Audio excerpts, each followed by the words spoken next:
All right, welcome back in here to Live Now from Fox. I'm Eddie Mack. We're continuing to follow the latest developments. Day number 10 of Operation Epic Fury. A new post from the president after he spoke earlier today saying they're very much complete in terms of this operation, but also a stark warning for Iran there here on Truth Social, saying if Iran does anything to stop the flow of oil within the Strait of Hormuz, they will be hit by the United States of America 20 times harder than they have been hit thus far. Additionally, we will take out easily destroyable targets that will make it virtually impossible for Iran to ever be built back as a nation. Again, death, fire, and fury will rain upon them, but I hope and pray that it does not happen. This is a gift from the United States of America to China and all those nations that heavily use the Hormuz Strait. Hopefully, it's a gesture that will be greatly appreciated. And this after President Trump said earlier on today the fact that they will not let Iran hold the world hostage over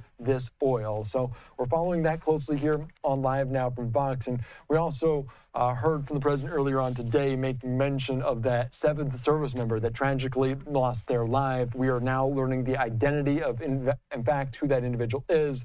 You can see there here from Kentucky, the Sergeant Benjamin Pennington, the service member that was killed in this ongoing conflict in Iran, as the Department of Defense identified that 7th soldier killed in combat while supporting Operation Epic Fury, identified him as Sergeant Benjamin N. Pennington, a 26-year-old of Glendale, Kentucky. Glendale, small town located south of Elizabethtown, Kentucky. The DOD says Pennington died Sunday from injuries sustained during an attack on March 1st at a Prince Sultan Air Base in Saudi Arabia. And they are right now hosting that dignified transfer in Dover with the Vice President JD Vance. We're going to take you out to this, and we're going to warn you there is no audio just based on the somber nature of this event.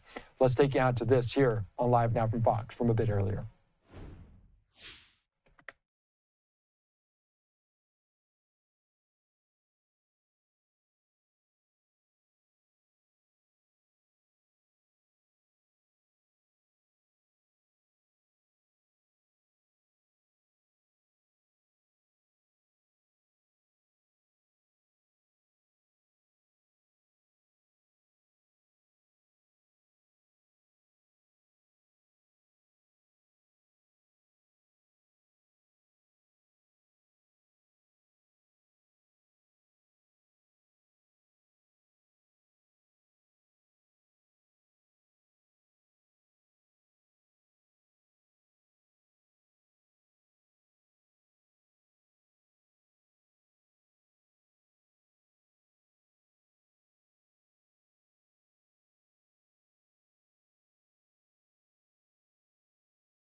All right, we just let that played out in full. There's no audio available for this, the dignified transfer of that 7th fallen U.S. Army service member, Army Sergeant Benjamin Pennington from Glendale, Kentucky, returning here back on U.S. soil. We saw Vice President JD Vance, Secretary of Defense Pete Hegseth, as well as other military leaders there on hand at Dover Air Force Base for that to take place here on this Monday evening.